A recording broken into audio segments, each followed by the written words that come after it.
Imagine करें ये है सिंध की आबादी और ये है कराची की आबादी, यानी सिंध की आबादी का 50%। ये है सिंध का रेवेन्यू और ये है कराची का रेवेन्यू, यानी सिंध के रेवेन्यू का 80%। लेकिन सिंध को जो NFC अवार्ड मिलता है उसमें से कराची को मिलता है इतना, यानी पीनट्स। और किसी को भी नहीं पता कि बाकी सिंध NFC अवार्ड के पैसे कहाँ खर्च होते हैं। ChatGPT को भी नहीं पता।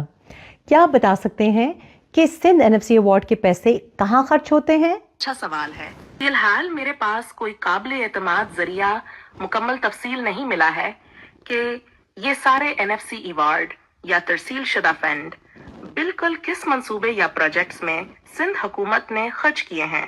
इससे पता ये चलता है कि NFC अवार्ड को परसेंटेजेस की बेस पर डिस्ट्रीब्यूट करना इनफेक्टिव भी है और वो भी सही से नहीं होता। लेकिन आखिर इसका हल क्या है? पाकिस्तान रिपब्लिक पार्टी में हम ये समझते हैं कि NFC अवार्ड की डिस्ट्रीब्यूशन नीड बेस्ड होनी चाहिए। मीनिंग बलूचिस्तान में अगर इंडस्ट्री की ज़रूरत है तो सिर्फ इंडस्ट्री के लिए पैसे दिए जाएं, और कराची में ज़रूरत अगर रोड्स की है तो पैसे सिर्फ रोड्स के लिए दिए जाएं। जब हम सूबों को उनके एरियाज ऑफ वीकनेस यानी महरूमियों के लिए पैसे देंगे तो 5 years डाउन द लाइन हम उनसे पूछ सकते हैं कि क्या आपकी महरूमियाँ ख़त्म हुई कि नहीं।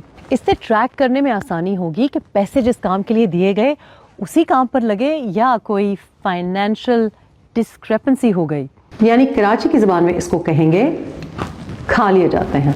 इस स्ट्रैटेजी से हम NFC अवार्ड को बेहतर डायरेक्ट कर सकते हैं और चेक कर सकते हैं, वरना इसी तरह से NFC अवार्ड मिलता भी रहेगा और बढ़ता भी रहेगा। महरूमियाँ सिर्फ सूबाई सियासतदानों की कम होंगी, आपकी महरूमियाँ बढ़ती ही रहेंगी।